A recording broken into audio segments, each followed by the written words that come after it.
Hi and welcome back to Cheeky Crypto. My name is Nick and today guys we're jumping down into the world of BTC to take a look at what's been going on most recently and what we think might actually happen next. As I get into this video, if you find it useful and informative, smash the like button. I do appreciate that. If you're new to the channel, subscribe, tap the bell, select all the notifications and you will not miss another video update. And above and beyond those things guys, make sure you're down in our Discord server. It's a centralized place of everything that we do Cheeky Crypto. It's the first place we go to notify you of the ins and the outs of what's going on in the crypto space. Stay ahead of the curve by joining us in Discord. It's completely free, linked in the description below. Let's make a start. Bitcoin paired up with USDT on the hourly chart. Binance is the data source. And as you can kind of see, the expectation here on this chart is that we move down into this yellow box area just down here. As we can kind of see this being an area of demand that we hit previously. We've hit this actually twice already, although I'm expecting a slightly deeper pullback in here. You can see that we had this high point up in the high yellow box area, if I can get my words out today. We can see that we went into here just as per our expectations on the Twitch streams and we're falling back down. Now it's possible that this is one low point and it is still possible that we actually move up a little bit further before we come back down into this yellow box area down here. So I'm going to run you through both those scenarios. As you can kind of see this one just here, this is kind of option number one, if you will. With this particular move, if I go ahead and measure the distances on this, so just go and pull this up and I push this over the top of this area just here, you can see that we can come down to this low point of about 16,656 approximately. You can see it right in there. Now, the other option, of course, is that this has been completed in here. We go 1, 2, and 3. Actually, it's more like that very, very quickly. And we just kind of finished it off. And actually, now we're moving up. And if this is the case, then actually it's going to be here, here, and then here like so. So if I actually remove the bigger picture, so you can kind of see it looking like this. We come down, we're going to be moving up, right? There's your more bullish kind of scenario. This would actually be more wrapped up like this, A, B, and then C coming back down into that later, into this yellow box area a little bit later than expected.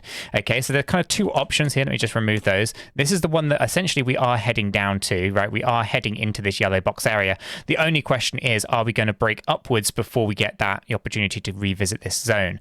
Okay, so revisiting this zone in my mind is something that is likely to happen, even under these kind of bullish scenarios where we have to revisit this slightly higher range. Okay, so I'm going to go clear this off for a second and just talk about that slightly higher range. So if we go ahead and pull our fibs on here, move these over to this recent low that from a few hours ago, you can see that we'll be pushing back up into this area just up here on the 17,286. And this is not a coincidence. This is an area that we've kind of been talking about for a while as well. And this is where the supply is. Even if I go ahead and remove that one there, we can basically just go in and type the word supply and zone. And basically, this supply zone is an area of resistance known as a supply zone because this is where sellers are, right? You can see these wicks, right? They're pretty big. In fact, all of these ones here are reasonably sized, meaning that there's a lot of selling pressure in and around this area, okay?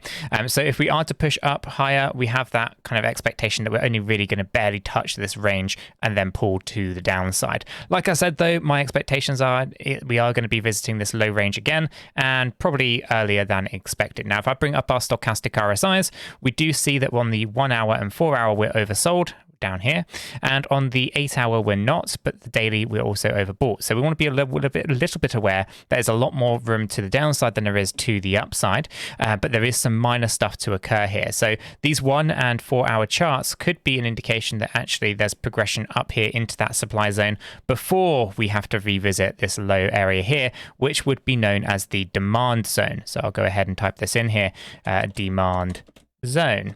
Okay, now the thing with this is essentially we are ranging. We're ranging again. This happens pretty much most weekends at this point. We're bouncing around between these areas, right? You can see that we're bouncing between the sellers and the buyers, and everything else in the middle is just kind of noise.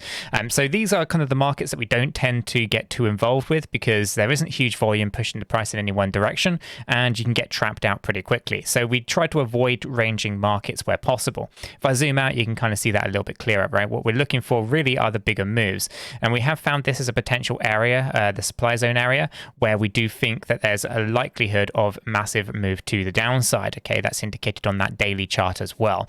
Okay, so there might just be a little bit of noise here where we have to retest that supply zone range. That's also acceptable, but it's something that we should be aware of that actually on the bigger macro piece, we are expecting downside.